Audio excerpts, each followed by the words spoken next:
Hi you guys, so I'm going to make a deal with my associate. I'm going to be with him and I will sell my tractor and I will buy another machine and I will use this one and he will also use my machine. So it's like a cooperative association thing. Of course this is a much better engine, much better everything actually. So it's an amazing thing. So this is not the way, this is the way. So that's what we'll do. Thank you guys.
So basically, Daniel and Almeida project continues. We have our first, what they call it here, backhoe, but they call it over here giratoria.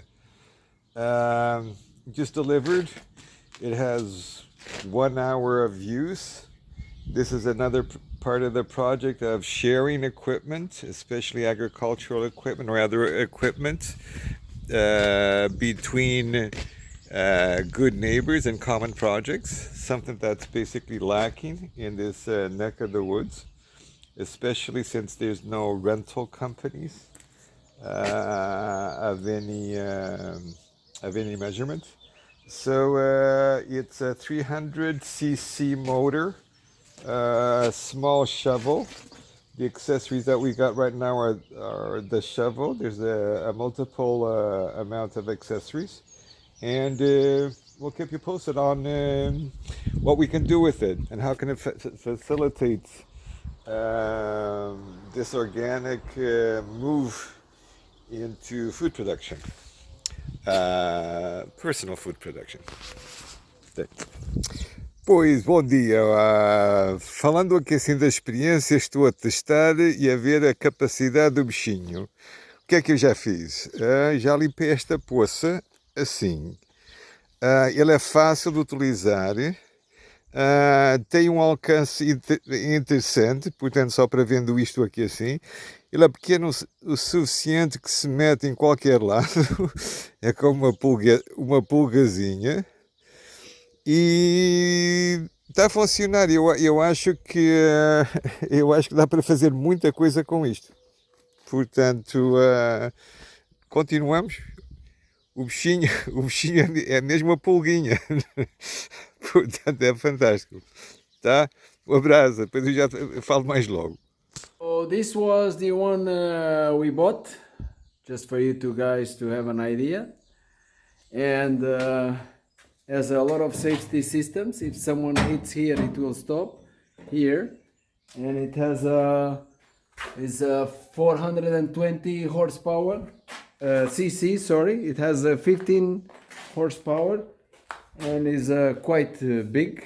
And it has this thing. So it's quite big. Of course, it's not an industrial one. Maybe you would need something really huge. But after your land is prepared, then maybe this would be enough, you know? Not something too big. Like me, I have a small land and this is enough. See you guys. This is one of our projects that we're doing over here in São Joaninho, is that taking advantage of the resources from trimming trees, bushes, hedges, creating a mulch with wood chips, and then we're going to put this mulch around the trees with drip irrigation. The rationale for this is that there's so much resource that normally people burn, and the effect that smoke become very intensive in the spring. Although we're burning gasoline in order to do this, but I do believe that we're going to get a positive outcome overall. And one of the things that will help, all these chips around trees will help the moisture retention around the trees. It eliminates weeds and various other things. So this is a project that my neighbor and I, Daniel, and he lives basically 75 meters from our little plot of land here. And what we decided was to do things a little bit more cooperatively. Before we were buying tools individually, and this is the first machine that we bought together, 50-50. We don't use it 100% of the time. We use it sparingly. So an investment of 16 or 1500 euros for a machine like this for one person, it's going to be idle 95% of the time. So by doing it cooperatively, I use it, Danielle uses it, and eventually, if more people actually belong into this little idea of sharing equipment, I think we'll offset our costs, we'll offset manufacturing and production and the carbon footprint. And basically, there's 3 or 4 people or more that maintain it. So the local costs will come down. So this is the first batch of chips, and this is from cuttings from what's the name of the tree? Hazelnut tree, or hazelnut sprouts that basically were transforming. They were falling over the street, so we thinned them out, and now we're going to use the hazelnut sprouts around the trees, and sometimes even for pathways. Okay, so this is the São Joaninho, and this one is the project Machinery 1 with Danielle and I.